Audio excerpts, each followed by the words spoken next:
on their papier. However, the 21 students were all released on bail the same evening, likely to appear in court today, Monday. The police used the venue to send across a message to the general public that the Gambia does not have the space for car racing, so people must desist from the practice. And those renting cars should take heed of who they rent the car to, as to avoid another tragedy. For Eyeafrica TV News, I am Sajo Sambu. The special representative of the Secretary General and head of the United Nations Office for West Africa and the Sahel, Mohamed Ibn Chambers, concluded today his visit of campaign offices of the 5 candidates running for the presidential election in Senegal. This tour is part of the United Nations effort to support participatory and peaceful elections in Senegal. Mr. Chambers' visit coincides with the death of pro-government campaigner who was killed in eastern Senegal on Monday. Farmara Jaju has more on that. The Special Representative of the Secretary General and Head of the United Nations Office for West Africa and the Sahel, Mohamed Ibn Chambers, concluded today his visit of campaign offices of the 5 candidates running for the presidential elections in Senegal.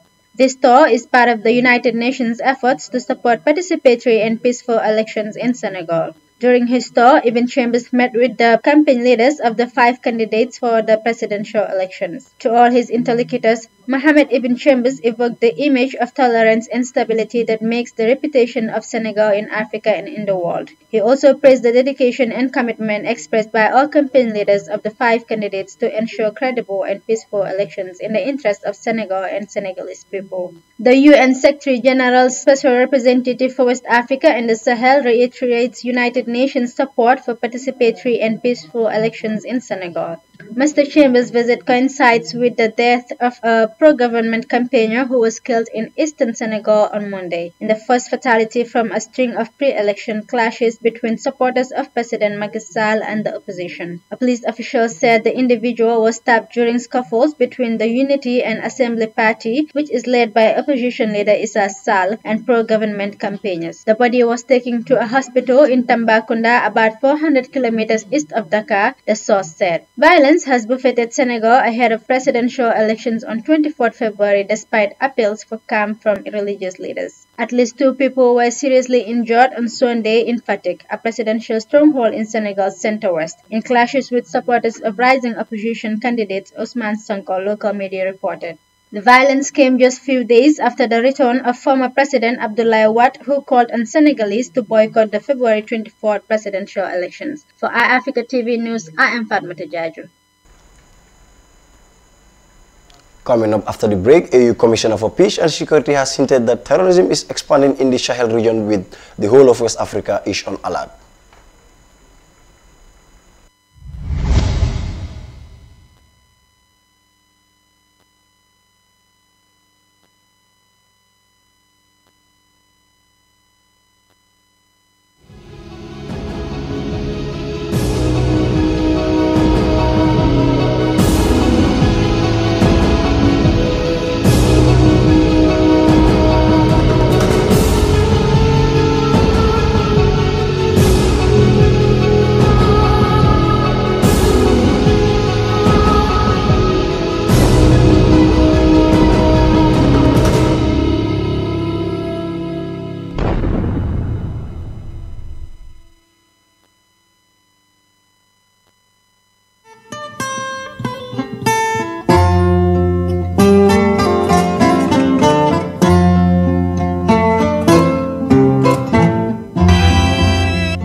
Fear over electoral rigging rocks Zimbabwe as the country. Yesterday, after listening to Prime Minister May's assessment of the state of the negotiations,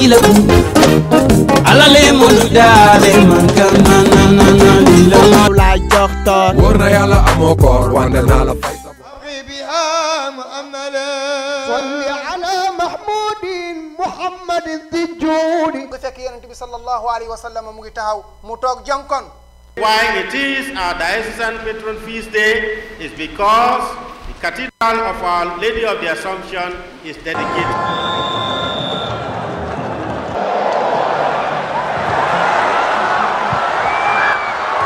Do not have it in their mindset or in their psyche that we are playing against Algeria.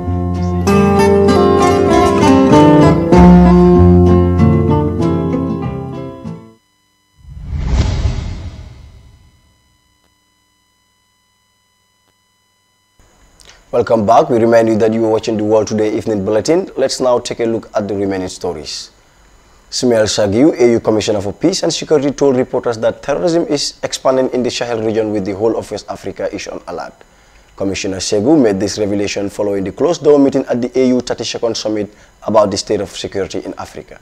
He described even Burkina Faso, a site of relative calm in West Africa, as facing an expanding menace of criminal and terrorist attacks. Here is an insert. That's the revitalized agreement in South Sudan, and we are all happy that at the end of the day, almost all arms are quiet in that country. But as you know, the main problem actually after securing that agreement is the support for the implementation of that agreement. And I think through you, I want to again make a call to all the friends of South Sudan and the region to really mobilize resources so that we don't relapse again. Indeed, Somalia, I think we do have challenges there, but overall, I think we are advancing in the implementation of the transitional plan.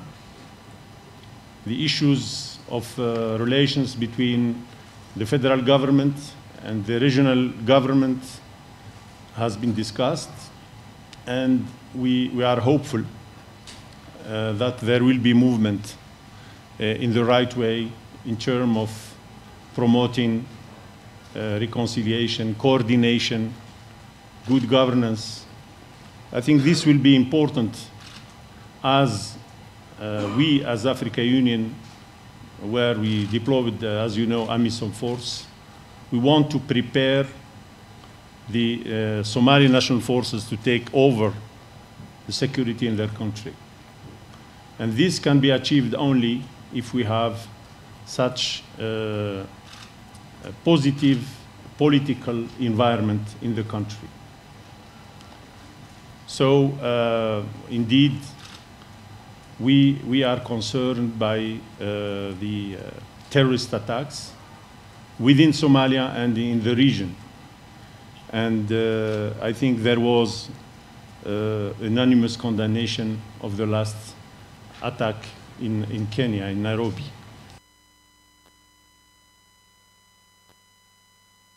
That was Smail Sagiu, AU Commissioner for Peace and Security, talking to journalists at the AU 32nd Summit in Addis Ababa. Still on terrorism, a UN counter-terrorism expert said of all international terrorism organizations, ISIL remains the most likely to carry out a large-scale complex attack. Addressing the Security Council, Michael Connings, Executive Director of the Counter-Terrorism Committee, said despite ISIL's dwindling territorial control, many challenges remain in tackling the group. Here is an insert. Of all international terrorist organizations, it remains the most likely to carry out a large-scale, complex attack.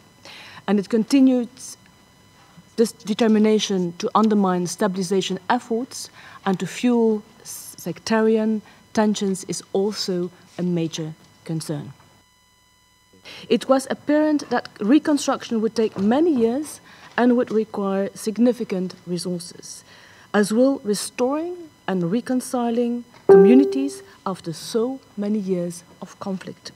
It will require a comprehensive criminal justice that abides by the rule of law, and it will only succeed through the continued commitment and involvement of local, national, regional, and international actors. The plight of hundreds of thousands of Rohingya people is said to be the world's fastest growing refugee crisis. The Rohingya, who numbered around 1 million in Myanmar, are one of the many ethnic minorities in the country. But the government of Myanmar, a predominantly Buddhist country, denies Rohingya citizenship.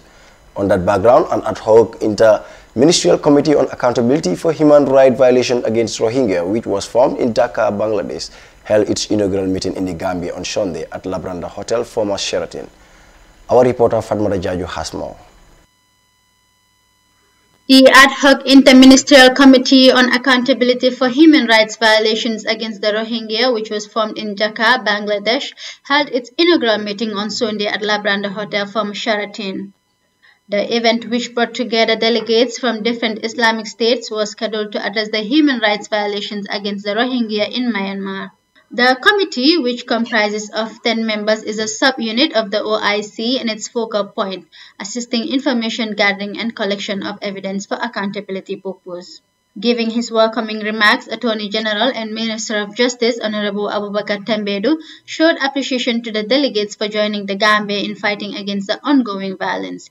He further highlighted on the responsibilities of the committee, ranging from ensuring accountability and justice through the initiation of new innovative ways.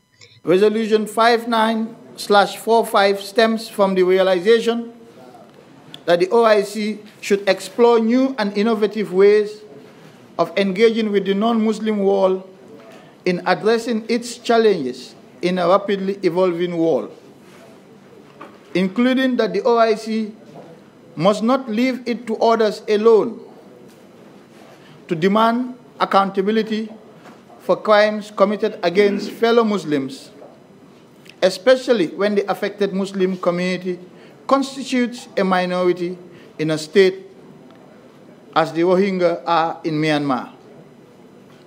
Rather, the OIC should lead such calls.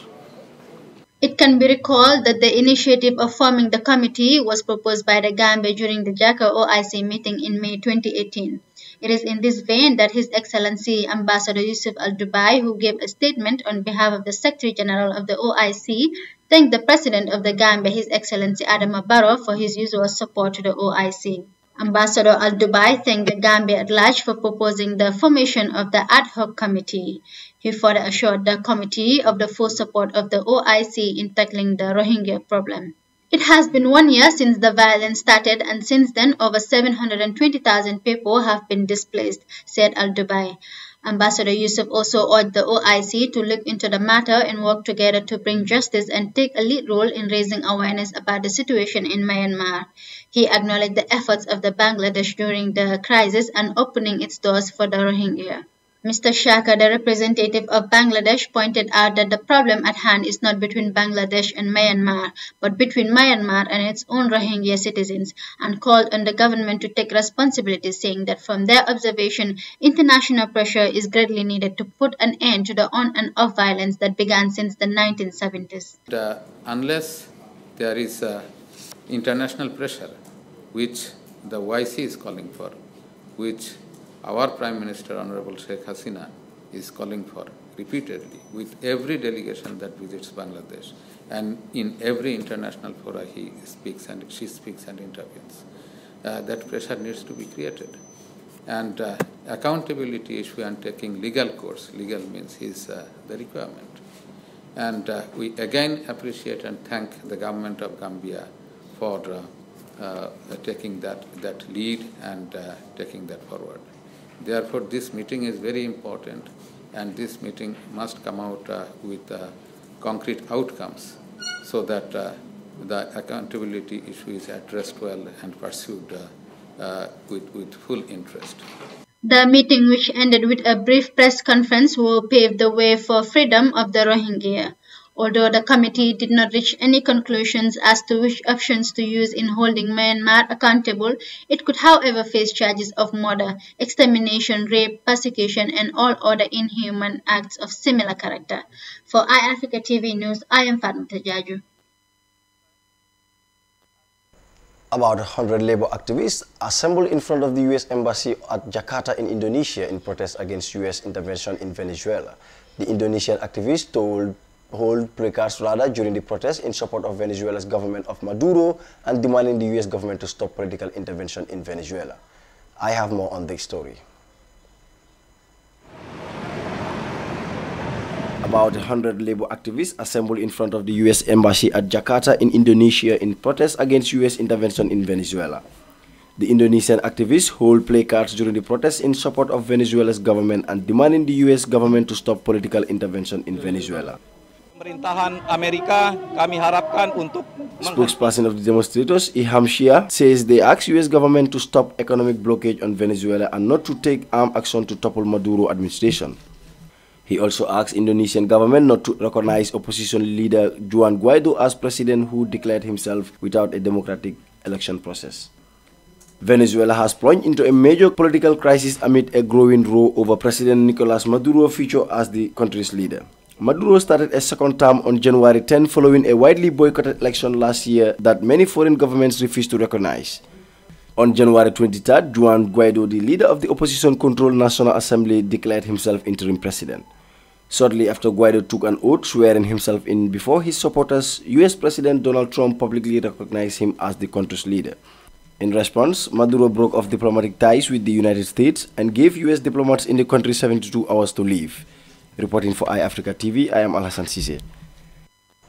Well, viewers, that's all we have for you on the World Today Evening Bulletin. For more on these and other stories, log on to our website, Eyeafrica TV. I'm Alhassan Sise. Bye for now.